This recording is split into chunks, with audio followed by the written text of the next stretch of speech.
Hello everyone, welcome back to my channel Shri Gyan. और आज हम कवर करने वाले हैं क्लास 11th का यूनिट 1 ऑफ जियोग्राफी, जिसका नाम है जियोग्राफी एज ए डिसिप्लिन।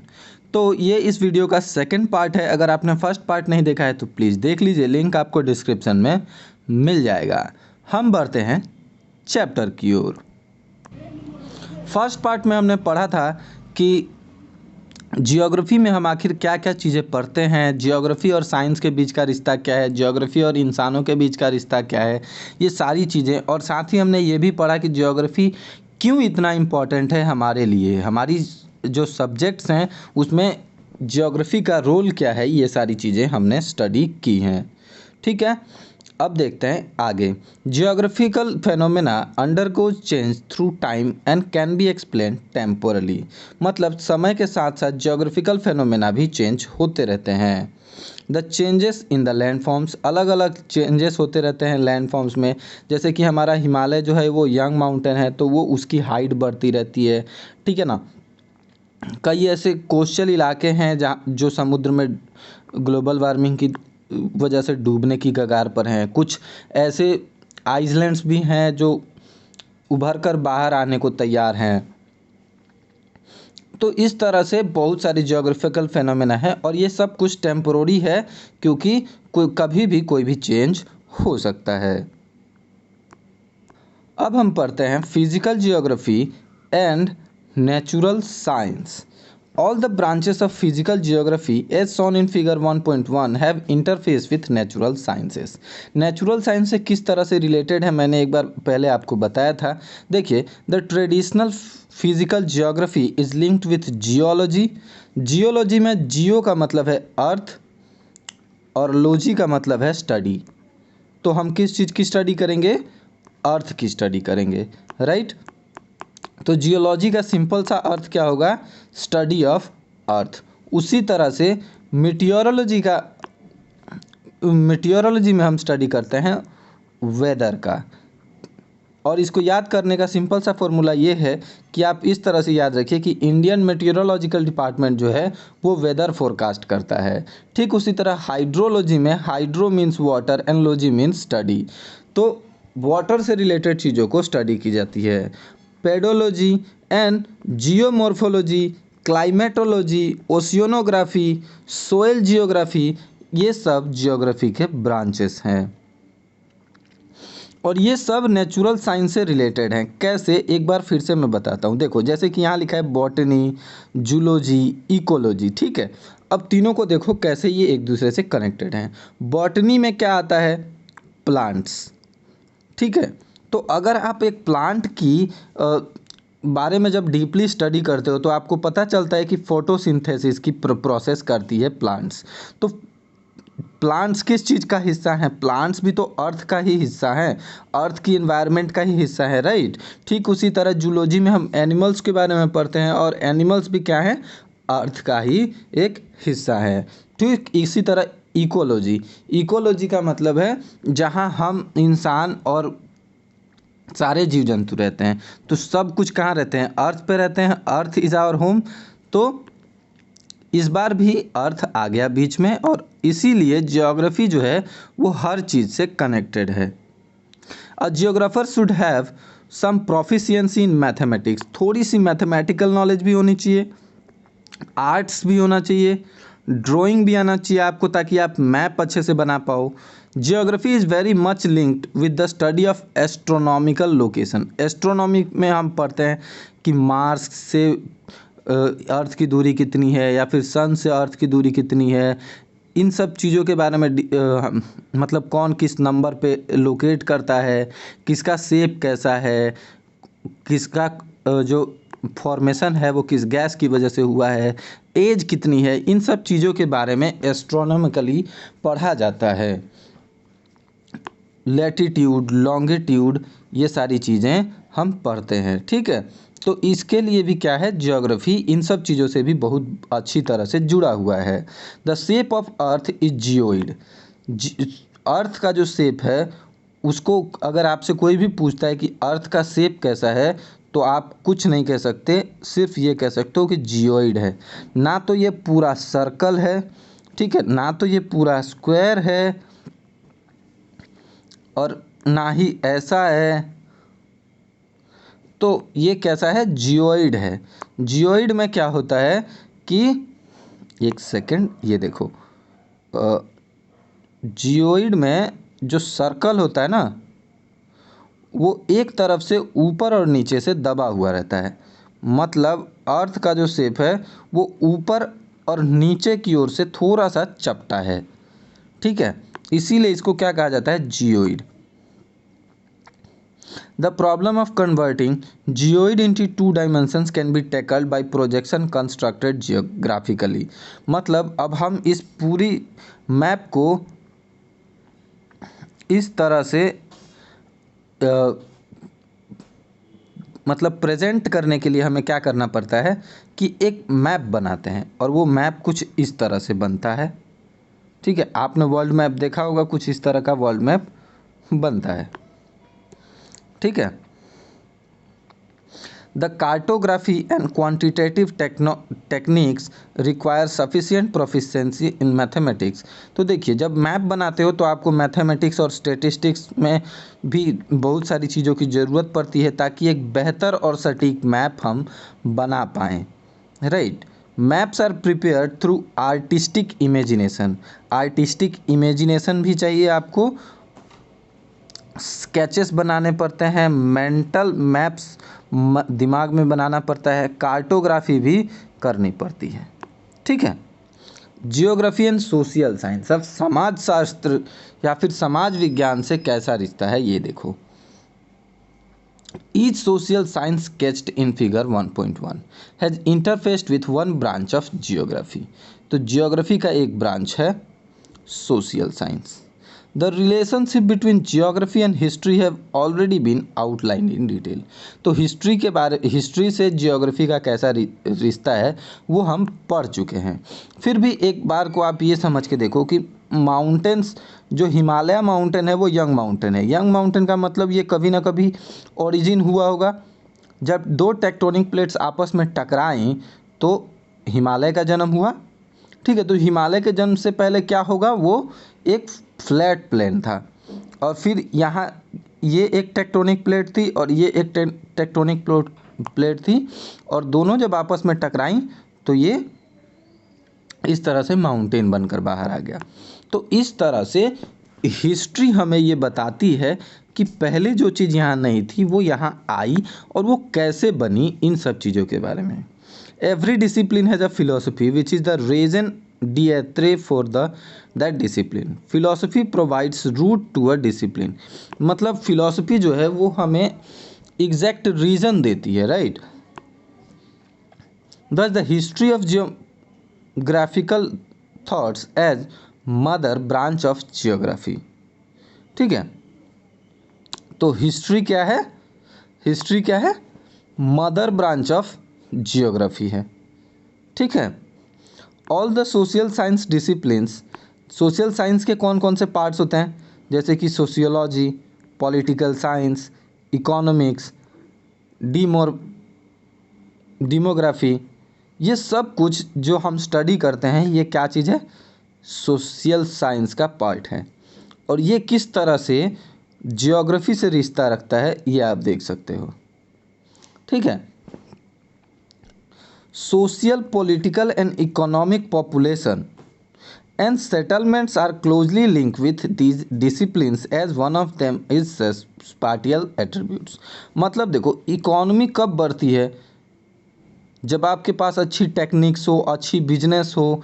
तो अच्छी बिजनेस का क्या मतलब है अगर वहाँ इंसान ही नहीं होंगे, इंसानों का फ़ायदा नहीं होगा। और जब बात इंसानों की आएगी तो वहाँ जियोग्राफी आएगा ही आएगा, क्योंकि अर्थ घर है और ह्यूमन मेंबर्स हैं। तो जब आप मेंबर्स की बात करोगे तो घर की बात तो आएगी ही आएगी, राइट। अब चाहे आप उस घर के मेंबर की आमदनी पूछ लो, चाहे तो उससे पूछ लो कि वो कितना हट्टा कट्टा, मोटा चौड़ा, लंबा, जैसा भी है। ठीक है, चाहे तो फिर आप ये पूछ लो कि समाज में उसके कितने दोस्त हैं, क्या हैं, इन सब चीज़ों के बारे में पूछ सकते हो।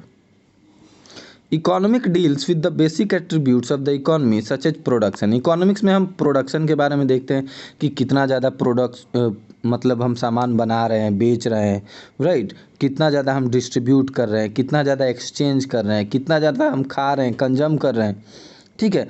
और ये सारी चीज़ें कहीं ना कहीं अर्थ को भी इफ़ेक्ट करती हैं। सबसे पहले तो आप कभी भी जब आप प्रोडक्शन करते हो तो इसमें तीन चीज़ें, रॉ मटेरियल लगती है, और रॉ मटेरियल आप अर्थ से ही तो लेके आते हो। ऐसा तो है नहीं कि मार्स या जुपिटर से आप रॉ मटेरियल तो लेके आते नहीं हो। तो जब रॉ मटेरियल आप अर्थ का यूज करोगे तो अर्थ को इम्पैक्ट पड़ेगा ही, राइट। फिर आप प्रोडक्शन करते हो, प्रोडक्शन के पास दूसरे लोग इसका कंजम्पशन करते हैं, लोगों पे असर पड़ता है, तो लोगों पे असर पड़ेगा तो भी अर्थ पे रिश्ता बढ़ेगा ही, ठीक है।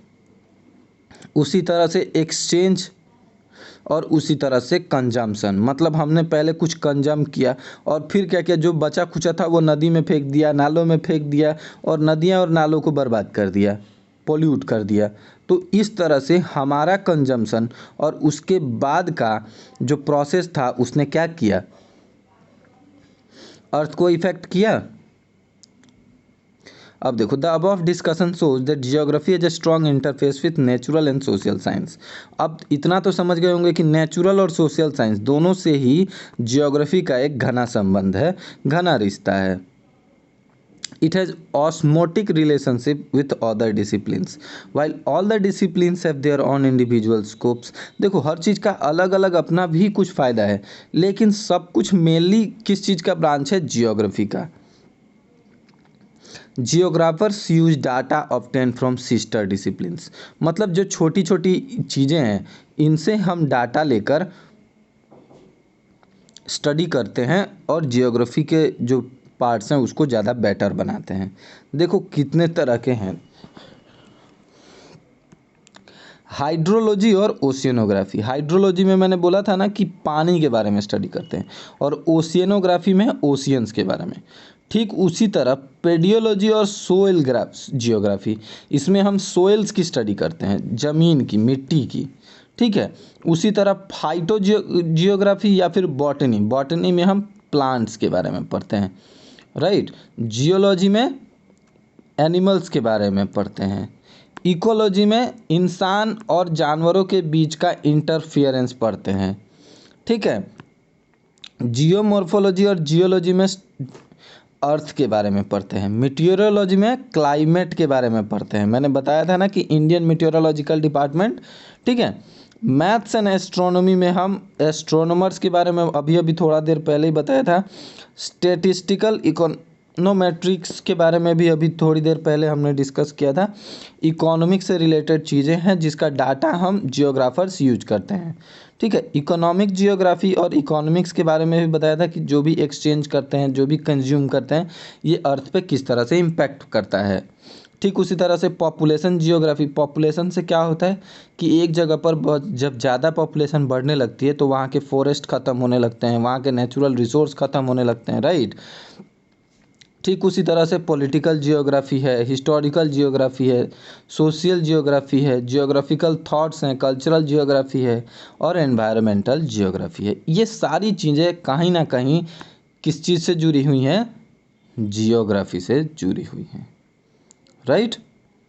आई होप कि आपको बड़े अच्छे से समझ में आया होगा। वैसे ये काफ़ी डिफ़िकल्ट नहीं है, बस समझने की ज़रूरत है, आप अच्छे से समझ सकते हो इसे, इसमें कोई बहुत बड़ा हम रॉकेट साइंस नहीं पढ़ रहे हैं।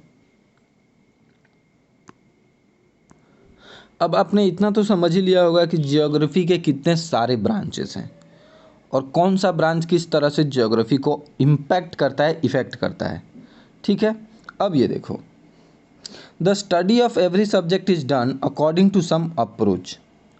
The major approaches to study geography have been, geography को पढ़ने का मेजर अप्रोच जो है वो सिस्टमैटिक एंड रीजनल। पहला होगा सिस्टमैटिक और दूसरा क्या है, रीजनल, ठीक है। The systematic geography approach is the same as the general geography. तो सिस्टमैटिक जियोग्राफी कैसी है, बिल्कुल जैसी जियोग्राफी हम पढ़ते हैं, ठीक है। और ये कैसी है, जैसी कि आपको बुक्स में दिखाई जाती है ना, अर्थ वगैरह का, क्लाइमेट वगैरह का, ये same to same general geography. और जनरल जियोग्राफी की जो अप्रोच है वो कौन लेकर आए? अलेक्जेंडर वोन हमबोल्ट। ये एक जर्मन फिजियोग्राफर थे जो 1769 से 1859 तक रहे। ठीक है। In systematic approach phenomenon in studied world over a whole, मतलब पूरे अर्थ को ही स्टडी की जाती है, अलग अलग करके नहीं स्टडी की जाती है। लेकिन जब रीजनल स्टडी करते हैं तब हम किसी एक इलाके की, सबसे पहले तो हम मान लो कि किसी अर्थ की स्टडी कर रहे हैं, ठीक है। सबसे पहले तो हम अर्थ वगैरह की स्टडी करते हैं, और अगर आप रीजनल की बात करो तो उसके बाद हम इंडिया की बात करते हैं, फिर इंडिया के किसी स्पेसिफिक स्टेट की बात करते हैं, तब रीजनल होता है। For example, if one is interested in studying natural vegetation, किस चीज़ में इंटरेस्टेड है पढ़ने में? Natural vegetation. The study will be done at the world level, तब वो उसे किस चीज़ के किस लेवल पे पढ़ना पड़ेगा? वर्ल्ड लेवल पे। टुंड्रा वेजिटेशन कहाँ होता है, मॉसेस एंड लिंचेस कहाँ पाए जाते हैं, कॉनिकल ट्रीज कहाँ पाई जाती हैं, राइट। ये सारी चीज़ें आपको स्टडी करनी पड़ेंगी। बट द टाइपोलॉजी आपको इसलिए पढ़नी पड़ेगी कि जहाँ पहाड़ होंगे वहाँ अलग तरह के पेड़ पौधे दिखेंगे, जहाँ इक्वेटोरियल रीजन होगा वहाँ अलग तरह के प्लांट्स एंड एनिमल्स देखने को मिलेंगे, वहाँ का जियोग्राफिकल फीचर्स अलग होगा, जहाँ लेक्स होंगे, जहाँ माउंटेन्स होंगे, हिली एरियाज, उन सब जगहों के अलग अलग तरह के प्लांट्स आपको देखने को मिलेंगे। देखो जैसे लिखा है, रेन फॉरेस्ट में क्या होगा? सॉफ्टवुड। माउंटेन्स वगैरह पे कोनिकल फॉरेस्ट। मॉनसून जहाँ होगा वहाँ क्या होगा? सदाबहार, evergreen forest, right, will be identified, discuss and delimited in regional approach. लेकिन जब रीजनल अप्रोच की बात होती है तब हम वर्ल्ड को क्या कर लेते हैं? डिवाइड कर देते हैं अलग अलग रीजन्स में। पहले कंट्रीज में डिवाइड करते हैं, फिर स्टेट्स में डिवाइड कर लेते हैं, ठीक है। दिस रीजन्स में भी नेचुरल, अब ये रीजन नेचुरल हो सकता है, पॉलिटिकल हो सकता है, डेजिग्नेटेड हो सकता है, कैसा भी हो सकता है। Dualism is one of the main characteristics of geography which got introduced from very beginning. This dualism depends on the aspect emphasized in the study. मतलब दोनों तरह की स्टडी एक साथ की जाए। मतलब थोड़ा सा हम ये भी पढ़ लें कि भारत के पूरे भारत में कैसी प्लांट्स एंड एनिमल्स पाए जाते हैं, और उसके बाद उस स्टेट को भी कंपेयर कर लें। तो दोनों चीज़ों को जब एक साथ स्टडी किया जाएगा तो डुअलिज्म कहा जाएगा। But human beings are an integral part of the earth's surface. They are part and parcel of nature. They also have contributed through their culture department. Thus developed human geography with emphasis on human activities. Okay? अब देखो branches of geography based on systematic. तो सबसे पहला branch है geomorphology, और geomorphology में हम क्या पढ़ते हैं? लैंड फॉर्म्स, माउंटेन्स वगैरह, रिवर्स वगैरह, ठीक है, प्लेन्स, प्लेट्यूज, ये सब। नेक्स्ट है क्लाइमेटोलॉजी। क्लाइमेटोलॉजी में हम वेदर, क्लाइमेट, ठीक है, कहाँ का रीजन कैसा है, ये सब चीज़ें स्टडी करते हैं। ठीक उसी तरह से हाइड्रोलॉजी में क्या पढ़ते हैं? ओशियंस, लेक्स, रिवर्स, इन सब चीज़ों के बारे में। सोयल जियोग्राफी में हम पढ़ते हैं कि वहाँ का सोयल टाइप कैसा है, फर्टिलिटी कितनी है, कितनी उपजाऊ है वहाँ की मिट्टी, ठीक है। तो ये सब क्या है? फिजिकल जियोग्राफी का पार्ट है। किसका पार्ट है? फिजिकल जियोग्राफी का। अब सेकंड हो गया ह्यूमन जियोग्राफी। जब ह्यूमन जियोग्राफी की स्टडी करेंगे तो उसमें पढ़ेंगे सोशियो और कल्चरल जियोग्राफी, कैसी सोसाइटी है, कैसे कल्चर हैं, ठीक है। देखो आप राजस्थान में जाओगे तो महिलाएं जो हैं घूंघट लेकर रहती हैं, जबकि जो दुबई है वहाँ पर बुर्खा पहन कर रहती हैं, ठीक है। मुंबई में आप देखो जीन्स और टी शर्ट पहनकर लोग घूमते हैं, राइट, जबकि केरला और कर्नाटक वगैरह में लुंगी पहनकर घूमते हैं। तो अलग अलग जगहों पे अलग अलग तरह का सोसाइटी है, अलग अलग तरह की कल्चर है, ठीक है। पॉपुलेशन और सेटलमेंट के बारे में आपको पढ़ना पड़ेगा, कहाँ कितनी ज़्यादा पॉपुलेशन है। जैसे कि भारत दूसरे नंबर पे है अभी, लेकिन कुछ सालों के बाद चाइना को भी हम पीछे छोड़ने वाले हैं पॉपुलेशन के मामले में। वैसे ये अच्छी बात नहीं है लेकिन सच्चाई है। पॉपुलेशन और सेटलमेंट का मतलब भी यही होता है कि एक जगह कहीं रहने के का जो मुद्दा है वो सेटलमेंट कहलाता है। रूरल और अर्बन मतलब गांव और शहरों में रहना, ठीक है। लोगों की ग्रोथ कैसी है, डिस्ट्रीब्यूशन कैसा है, डेंस घनत्व कितना है, सेक्स रेशियो कितना है, मेल कितने हैं, फीमेल कितने हैं, ठीक है। माइग्रेशन मतलब एक गांव से दूसरे गांव या फिर एक गांव से दूसरे शहर पे लोग कैसे जा मतलब कितना जा रहे हैं, वहाँ के लोग कैसा काम करते हैं, ये सारी चीज़ें हम स्टडी करते हैं। अब बात करते हैं इकोनॉमिक जियोग्राफी की। इकोनॉमिक जियोग्राफी में हम क्या पढ़ते हैं? एग्रीकल्चर। एग्रीकल्चर में भी बहुत सारे लोन होते हैं, बहुत सारे लैंड, बहुत सारी मशीनरी, इन सब चीज़ों के बारे में पढ़ते हैं। बहुत सारे क्रॉप्स होते हैं जिससे रॉ मटेरियल की तरह यूज किए जाते हैं, राइट। फिर उसी अब एग्रीकल्चर के बाद उसी एग्रीकल्चर पे बहुत सारी इंडस्ट्रीज हैं जो बेस्ड होती हैं। फिर उन्हीं इंडस्ट्रीज के साथ साथ और भी कुछ लोग हैं जो घूमने फिरने आते हैं, कुछ लोग ताजमहल देखने आते हैं, कुछ लोग जंगल घूमने आते हैं, राइट। कुछ लोग इसी इंडस्ट्री से ट्रेड करते हैं, एक जगह से दूसरी जगह सामान ले जाते हैं। फिर सामान लेकर जाने के लिए आपको ट्रांसपोर्ट चाहिए होता है, इंफ्रास्ट्रक्चर चाहिए होता है, बिल्डिंग्स वगैरह चाहिए होती हैं आपको इंडस्ट्रीज बनाने के लिए। तो ये इकोनॉमिक जियोग्राफी का पार्ट है। अब हम देखते हैं हिस्टोरिकल जियोग्राफी। हिस्टोरिकल जियोग्राफी में हम ये पढ़ते हैं कि कौन सी जगह पर पहले कौन आकर बसा, ठीक है, वो कैसे सेटल हुआ, फिर वहाँ कौन कौन से युद्ध हुए। स्पेस के बारे में पढ़ते हैं, स्पेस मतलब जगह के बारे में, ठीक है। हर जगह की अपना कुछ इतिहास होता है। जैसे भारत पहले अंग्रेज़ों का गुलाम था, उससे पहले भारत विश्व गुरु था, सोने की चिड़िया था। तो इस तरह के इतिहास को हिस्टोरिकल जियोग्राफी कहा जाता है। इसके अपने अलग रास्ते हैं। अब इसी चीज़ को हमने यहाँ देखा भी था। देखो, जैसे कि ब्रांचेस ऑफ जियोग्राफी में सबसे पहले अगर फिजिकल की बात करें तो फिजिकल, ठीक है। और फिजिकल का पार्ट क्या होगा? फिजिकल का पार्ट होगा एक तो सोइल जियोग्राफी, दूसरा हाइड्रोलॉजी, क्लाइमेटोलॉजी और जियोमॉर्फोलॉजी, ठीक है। आप तो चाहे अर्थ की स्टडी करो, चाहे वेदर की स्टडी करो, चाहे समुद्र की स्टडी करो, चाहे ज़मीन की स्टडी करो, ये सब कुछ क्या है? Physical geography. अब दूसरा प्रिंसिपल्स एंड फिलॉसफीज, सिद्धांत जिसको मान लो, तो ग्राफिकल थॉट्स, ह्यूमन इकोलॉजी, ये सब कुछ।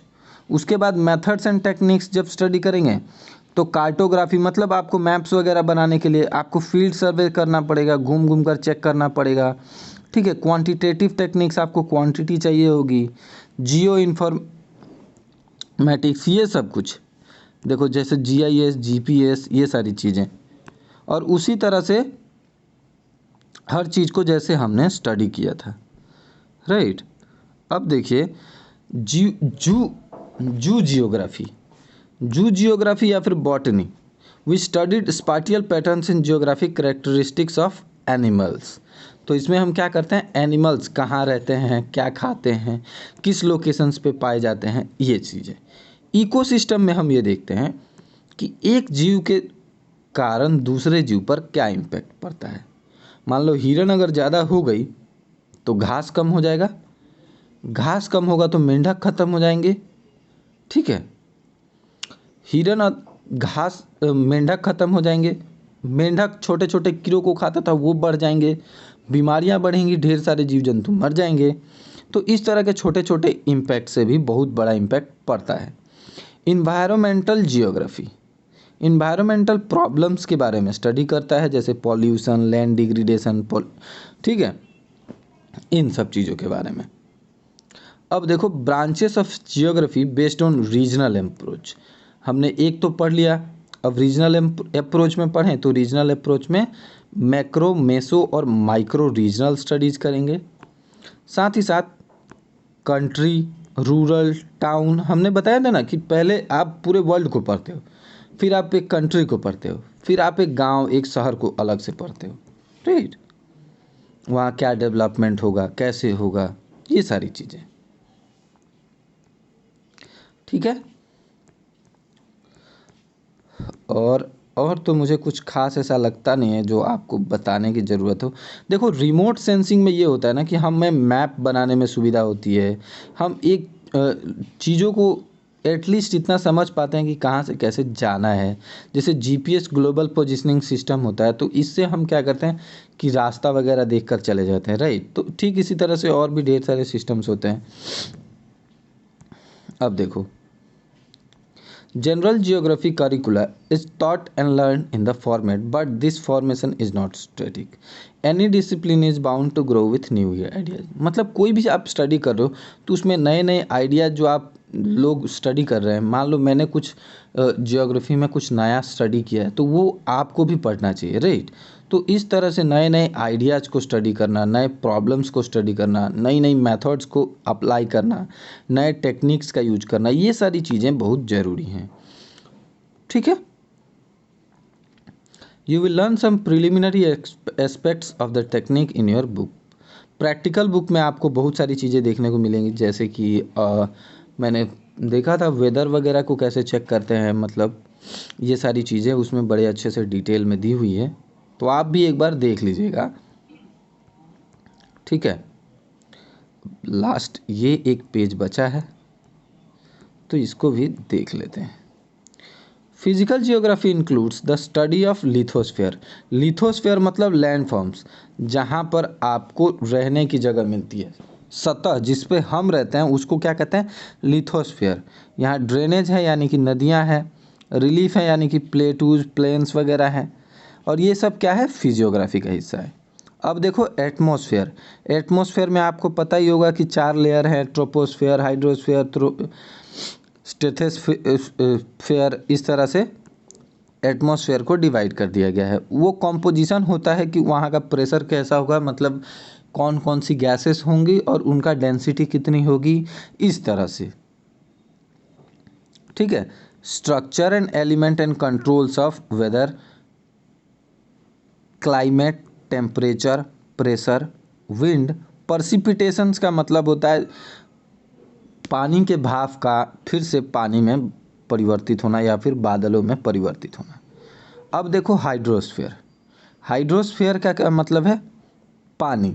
हाइड्रो मतलब पानी, तो ओशियन, समुद्र, मतलब महासागर, समुद्र, लेक्स, ये सब कुछ के बारे में स्टडी करेंगे, ठीक है। यहाँ कैसे जीव जंतु पाए जाते हैं, और साथ ही हम पूरे जीव मंडल की बात करेंगे। बायोस्फीयर का मतलब है जहाँ जीव हो, ठीक है, लाइफ फॉर्म्स, इसमें इंसान भी आते हैं। अब जब इंसानों की स्टडी करोगे तो आप फूड के बारे में स्टडी करोगे, कौन कैसे खाता है। इंसानों का फूड अलग है, लायन का फूड अलग है, डियर का फूड अलग है, फ्रॉग का फूड अलग है, बर्ड्स का फूड अलग है, राइट। और ये सब फूड चेन है। फूड चेन को इकोलॉजी का पार्ट कहा जाता है, ठीक है। अब सोयल की स्टडी देख लो। सोयल में हम देखते हैं कि ब्लैक सोयल होता है, अलग अलग तरह के सोयल होते हैं, राइट। और अलग अलग सोयल्स पे अलग अलग तरह की चीज़ों की खेती की जाती है। कहीं रॉक्स है, कहीं का क्लाइमेट अलग है, बायोलॉजिकल एक्टिविटीज़ एंड टाइम्स वगैरह के बारे में ये सब चीज़ें स्टडी की जाती हैं। ईच एलिमेंट इज़ इम्पॉर्टेंट, हर एक चीज़ इम्पॉर्टेंट है। स्पेशली इंसानों के लिए तो बहुत ही ज़्यादा इम्पॉर्टेंट हो जाता है। The plains are utilised for agriculture. Plains किस चीज़ के लिए यूज हो रहे हैं, एग्रीकल्चर के लिए। Plateaus provide forest. प्लेटू क्या प्रोवाइड कर रहे हैं, फॉरेस्ट, और साथ ही साथ हमें ढेर सारे खनिज संपदा, मिनरल्स भी दे रहे हैं। माउंटेन सबसे पहले तो हमारे लिए एक बॉर्डर का काम करते हैं, हर्डल का काम करते हैं, कोई फट से आ नहीं सकता, वॉल का काम करते हैं। उसके बाद पेस्चर्स का काम करते हैं, मतलब यहाँ पर चरवाहे वगैरह ले जाकर अपना चढ़ाते हैं जीव जंतुओं को, राइट। साथ ही साथ वहाँ जंगल होता है, टूरिस्ट भी आते हैं घूमने के लिए, तो फॉरेस्ट का भी अपना एक अलग ही फ़ायदा है। लोलैंड्स यानी कि नीची जो ज़मीनें हैं उसके अलग फ़ायदे हैं।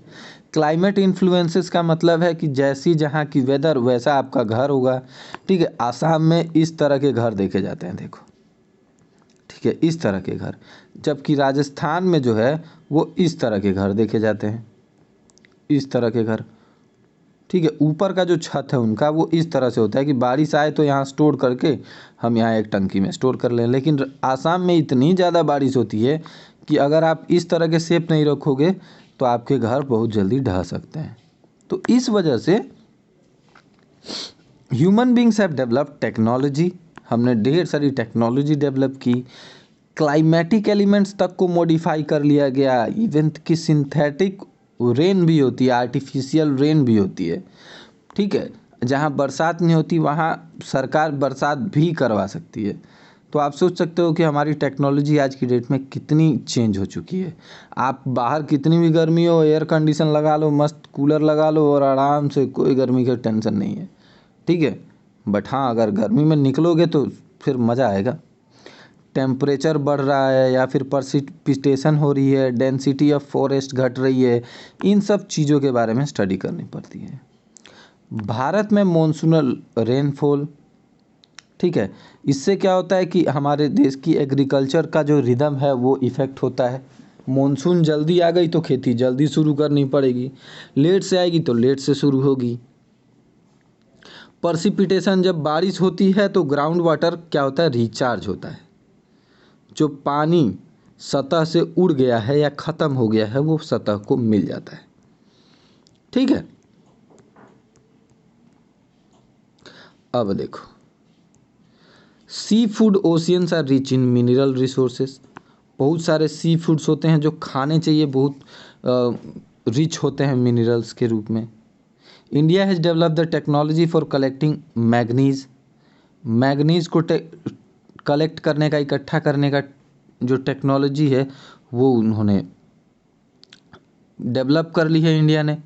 और वो क्या करता है, समुद्री बेड से अब मैग्नीज को इकट्ठा करते हैं। सोइल्स, यानी कि ज़मीन जो है वो रीन्यूएबल रिसोर्स है, उसको दोबारा इस्तेमाल में लाया जा सकता है। ठीक है, साथ ही साथ agriculture, fertility of the soil is both naturally determined and culturally induced. मतलब सबसे पहले तो वो नेचुरली भी डिफाइन करता है कि कैसी जगह पर मिट्टी है। रेगिस्तान की मिट्टी थोड़ी ना फर्टाइल होगी ज़्यादा, फर्टाइल मिट्टी कहाँ की होगी, इक्वेटोरियल रीजन की, राइट। अब देखो ये व्हाट इज जियोग्राफी। जियोग्राफी के बारे में रिचार्ड हार्ट्सोर्न है, उन्होंने कहा कि geography is concern with the description and explanation of area, areal differentiation of the earth surface. Earth के सरफेस पे जो डिफरेंसेस हैं, कहीं माउंटेन्स, कहीं प्लेन्स, कहीं प्लेट्यूज, इन सब चीज़ों को डिस्क्रिप्शन जो है, इन सब चीज़ों का डिस्क्रिप्शन क्या है, जियोग्राफी है। और वहीं हेटनर है, हेटनर ने कहा कि जियोग्राफी किस चीज़ की स्टडी है, differences of phenomena usually related with difference part of earth surface. तो अर्थ की जो सरफेस का डिफरेंट पार्ट्स है उसकी स्टडीज़ को जियोग्राफी कहा गया हेटनर की। तो अगर आपसे पूछे कि कोई आपसे ये पूछे कि व्हाट इज जियोग्राफी, ठीक है, तो आप सबसे पहले क्या करोगे कि या तो हेटनर या तो रिचर्ड हार्ट्सोर्न, इन दोनों में से किसी एक का ये कोट इसी तरह से लिख दोगे कि अकॉर्डिंग टू रिचर्ड हार्ट्सोर्न और according to Hettner geography means this. But simply, in simple word, geography means the description of earth. यहाँ तक आपको अच्छे से समझ में आ गया होगा। तो आज का ये चैप्टर, आज ये कवर कंप्लीट हो गया। अब ये क्वेश्चंस हैं, देखो, which of the following scholar coined the term geography. Geography शब्द का सबसे पहले इस्तेमाल किसने किया था, मैंने बताया था कि जिसने जियोग्राफी वर्ड का यूज किया था उसे फादर ऑफ जियोग्राफी भी कहा जाता है। तो फादर ऑफ जियोग्राफी किसे कहा जाता है, इराटोस्थेनीज को। इसी तरह से बाकी के सारे पार्ट्स भी आप कवर कीजिएगा, क्वेश्चन सारे ट्राई कीजिएगा, नहीं होने पर कमेंट कीजिएगा, हम आपकी प्रॉब्लम को सोल्व करने की कोशिश करेंगे। मिलते हैं आपसे नेक्स्ट चैप्टर में, तब तक के लिए keep studying, keep growing. Video अच्छी लगी हो तो प्लीज़ वीडियो को लाइक कर दीजिए और अपने फ्रेंड्स के साथ भी शेयर कर दीजिए ताकि वो भी इस क्लास का फ्री में फ़ायदा उठा पाएँ।